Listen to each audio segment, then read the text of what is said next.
बिस्मिल्लाहिर्रहमानिर्रहीम। अस्सलाम वालेकुम। आप लोग देख रहे हैं YouTube channel Law and Wisdom. जी, आज की वीडियो में हम बात करेंगे स्विट्ज़रलैंड के अंदर जो कैंटन्स हैं, एडमिनिस्ट्रेटिव यूनिट्स हैं, उनका क्या रोल है, उनके पास क्या पावर्स हैं कॉन्स्टिट्यूशन में, उनका क्या रिलेशनशिप है कन्फेडरेशन के साथ जो फेडरल की गवर्नमेंट है। ये सारी चीज़ें आज की वीडियो में देखेंगे। और अगर आपने पास पेपर्स देखे हों तो ये क्वेश्चन 4 से 5 मरतबा रिपीट होता है और दो तरह से ये पूछा जाता है।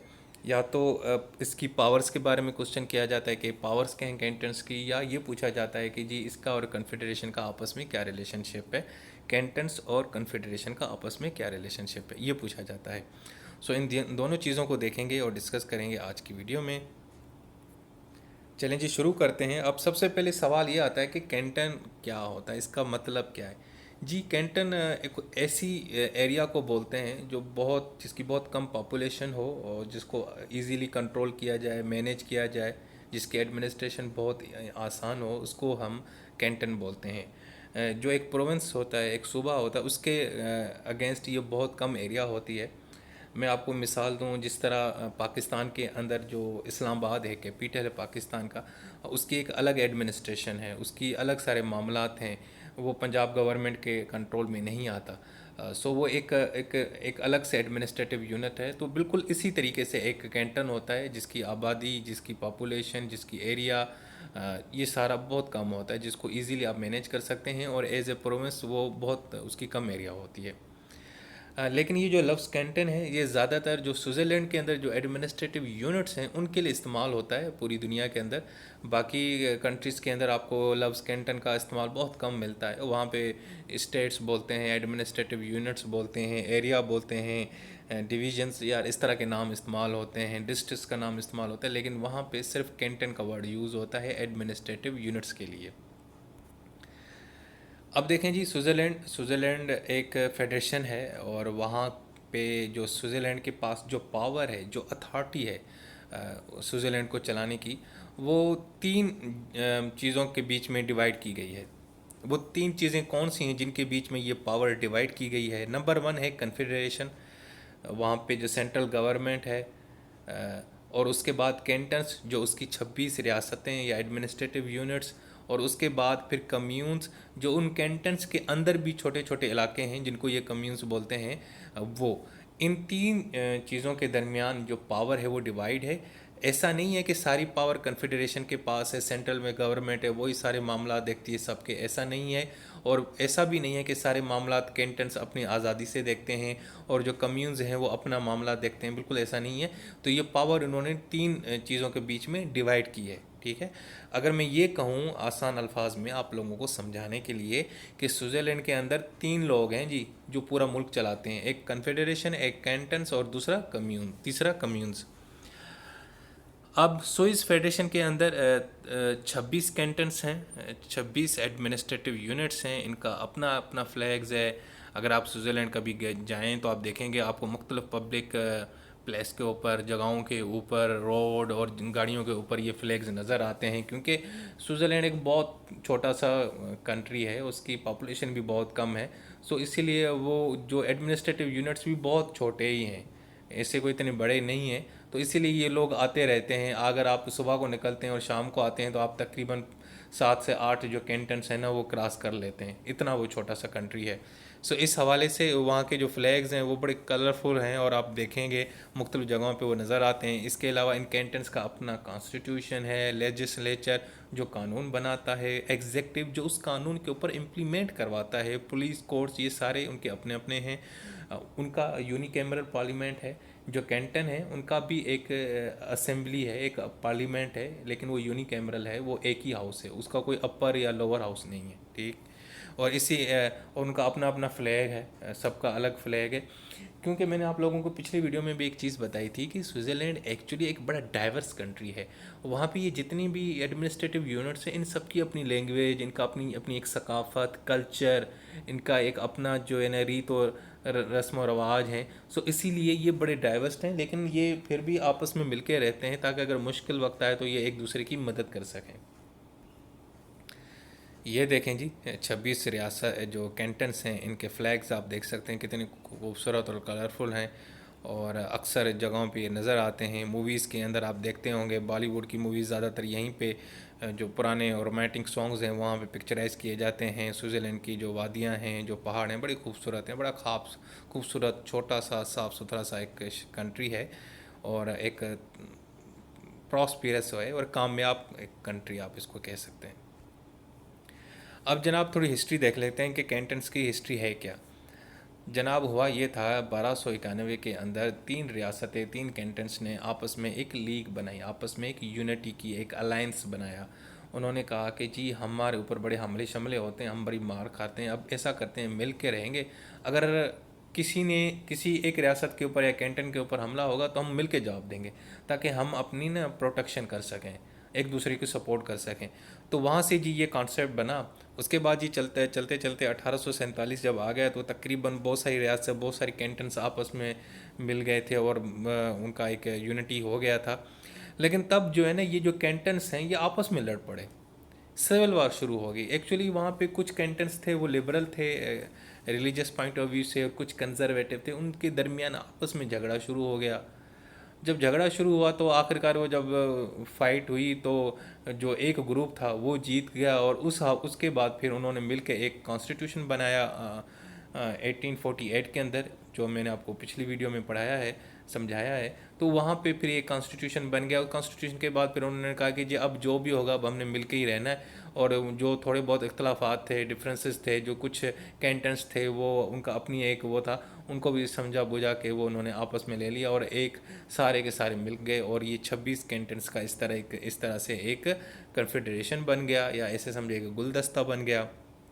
उसके बाद एक कॉन्स्टिट्यूशन बनाया गया। कॉन्स्टिट्यूशन के बाद फिर सारे कैंटन्स को सॉवरेंटी दी गई और उनके रूल्स बताए गए, और ये भी कहा कि जी जो कैंटन्स हैं ना वो उस कॉन्स्टिट्यूशन के ऊपर अमल करेंगे जो फेडरेशन ने बनाया है, और फेडरेशन उनको आज़ादी देगी, उनका एहतराम करेगी, उनके मामलात में हेल्प करेगी, ये सारा कुछ। सो इस तरीके से जो कैंटन्स हैं इनकी एक हिस्ट्री हुई, उनकी एक शुरुआत हुई, और ये जाके आपस में फिर कन्फेडरेशन की सूरत में मिल बैठ के काम करने लगे। अब जी रिलेशनशिप देखते हैं फेडरेशन और कैंटन्स का। जी कन्फेडरेशन या फेडरेशन तो एक्चुअली कॉन्स्टिट्यूशन के तहत जो काम कन्फेडरेशन का है वो कन्फेडरेशन ही करेगी, वो काम कोई और नहीं करेगा, वो काम कैंटन्स या कम्यून्स नहीं करेंगे, वो सिर्फ वहाँ की जो कन्फेडरेशन या फेडरल गवर्नमेंट है वो करेगी।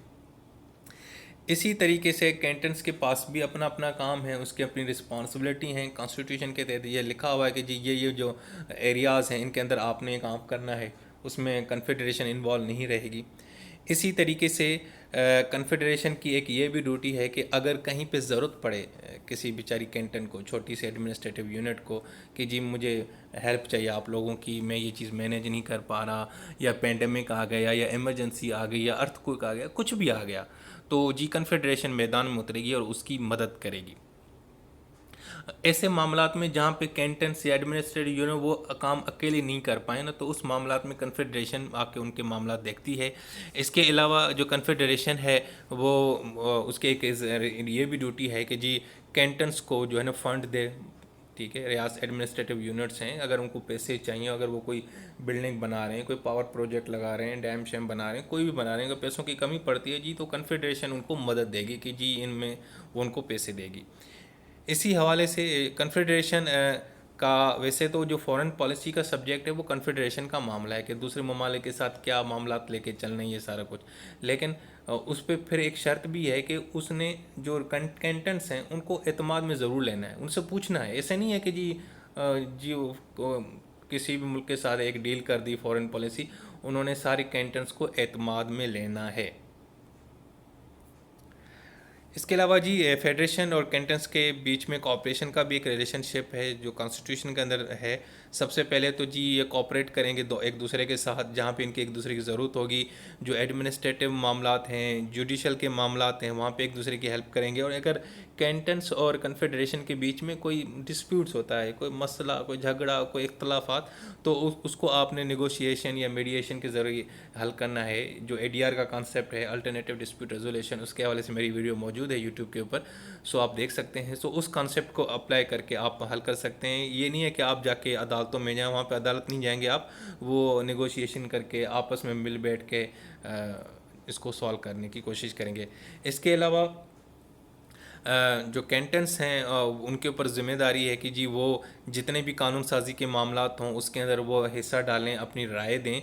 अगर कन्फेडरेशन या फेडरल गवर्नमेंट कोई कानून बना रही है नया, पेंडेमिक के हवाले से, कोविड के हवाले से, किसी भी हवाले से, तो कैंटन्स की ये उनके ऊपर एक ड्यूटी है कि जी वो भी ज़रा हेल्प करें, वो भी ज़रा अपनी राय दें। ऐसे नहीं है कि वो साथ में साइड पे हो जाएं, ऐसा नहीं है। उन्होंने भी अपना जो है ना पार्टिसिपेशन शो करनी है। अब जी इम्प्लीमेंटेशन देखें, फेडरल गवर्नमेंट ने एक लॉ बनाया। अब फेडरल गवर्नमेंट ने लॉ बनाया तो अब ये सारे कैंटन्स के अंदर इम्प्लीमेंट करवाना है। तो जो कैंटन्स हैं ये उनकी ज़िम्मेदारी है कि वो अपने अपने एरियाज़ के अंदर उसको इम्प्लीमेंट करें। इसके अलावा कैंटन्स को थोड़ी बहुत आज़ादी भी दी गई है, ऐसा नहीं है। कन्फेडरेशन को आज़ादी भी देती है। कन्फेडरेशन उनको कोई डंडे से बाउंड नहीं करती कि जी ये आपने काम करना ही करना है, ऐसा नहीं है। उनको उनकी रिस्पेक्ट भी करती है। जो भी काम करना होता है ज़रा एक म्यूचुअल रिस्पेक्ट की तरह एक दूसरे का।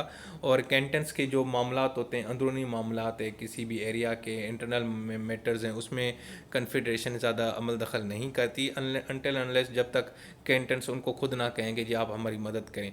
इसके अलावा अगर कैंटन्स को किसी भी किस्म की रिसोर्स की ज़रूरत है, मैन पावर की ज़रूरत है, टेक्नोलॉजी की ज़रूरत है या फंड्स की ज़रूरत है, सो उस हवाले से भी कन्फेडरेशन उसकी मदद कर सकती है।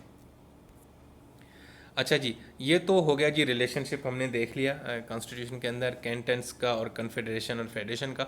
अब हम ज़रा पावर देखते हैं कि कैंटन्स के पास पावर्स क्या हैं। देखें, जो कैंटन्स हैं ना उनके पास बहुत ज़बरदस्त किस्म की पावर्स हैं। ऐसा नहीं है कि सारी पावर्स वहाँ पे कन्फेडरेशन के हवाले से, ऐसा नहीं है।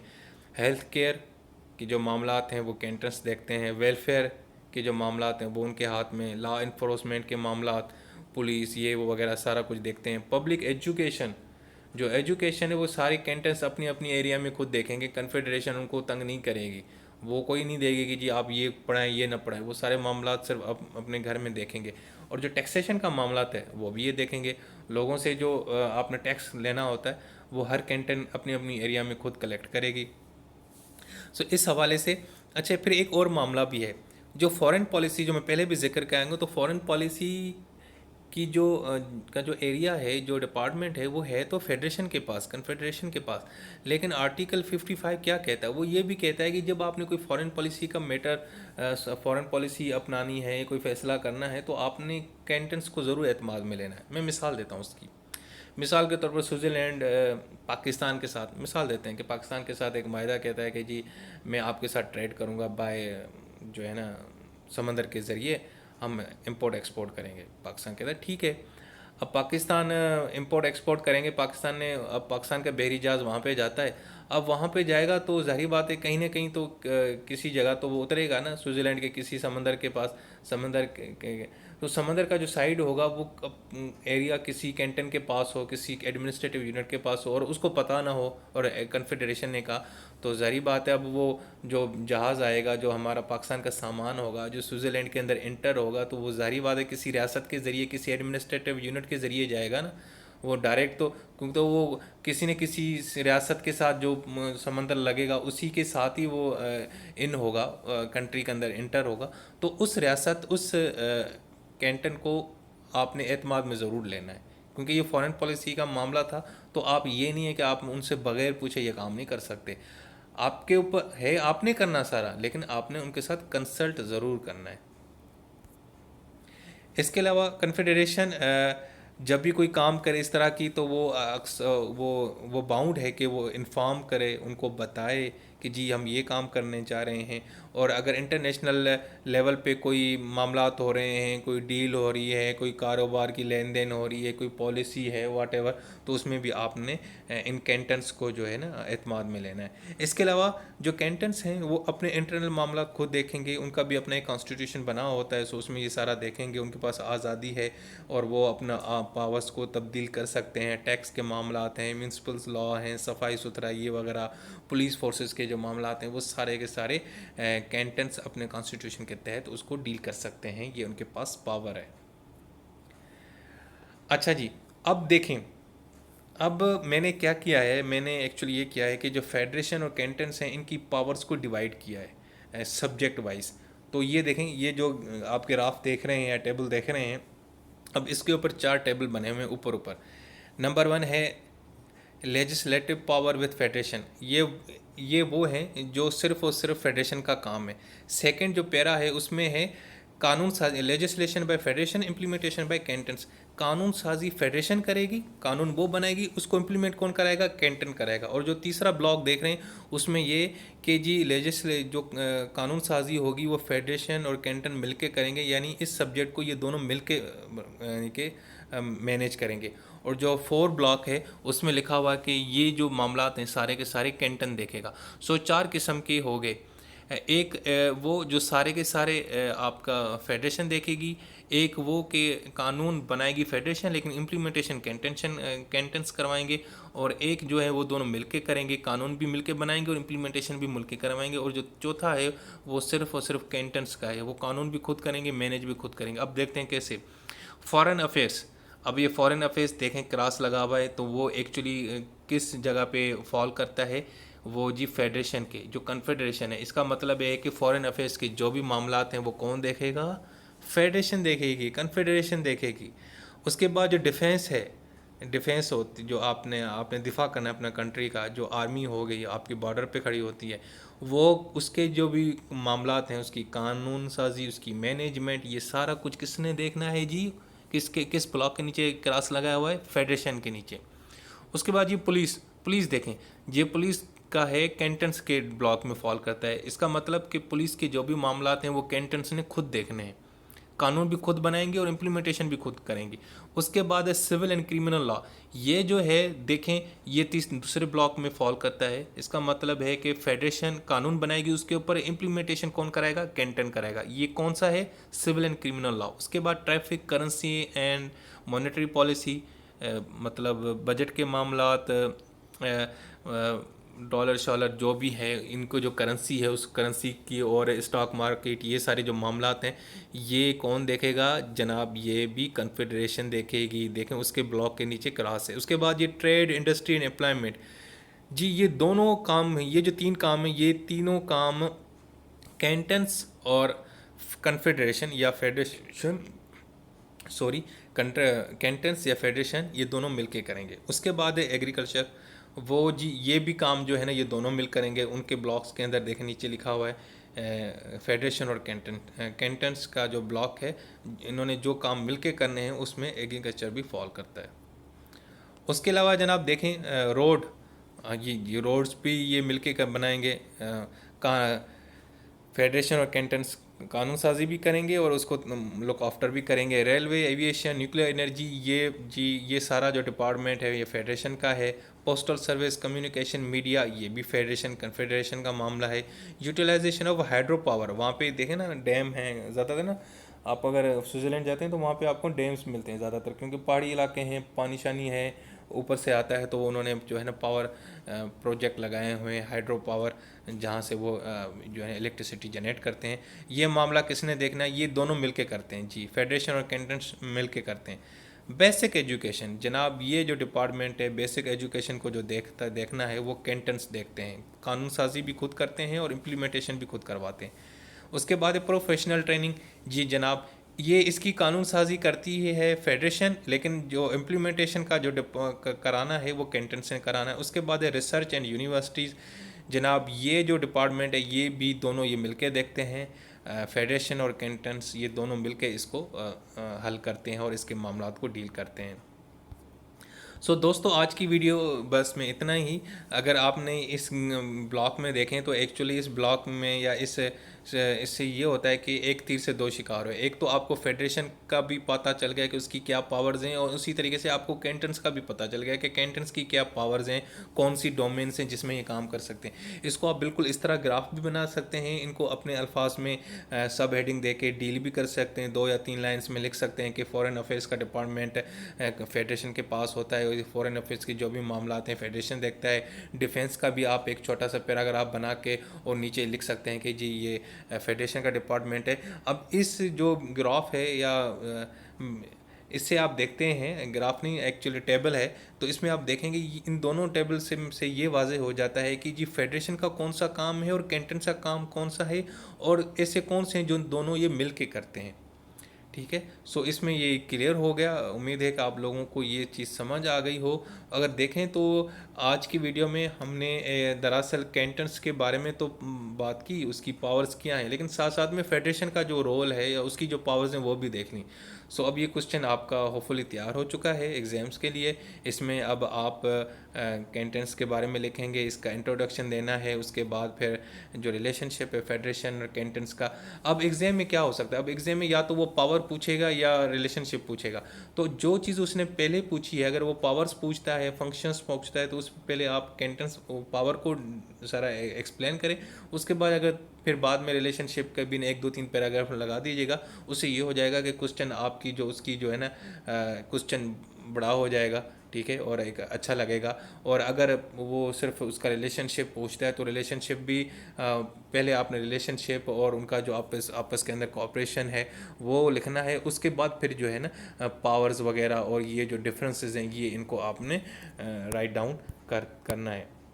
ठीक है दोस्तों, आज के लिए बस इतना ही। उम्मीद है कि आप लोगों को मेरी आज की वीडियो भी पसंद आई होगी। कमेंट्स में ज़रूर बताइएगा और सब्सक्राइब और लाइक ज़रूर कीजिएगा।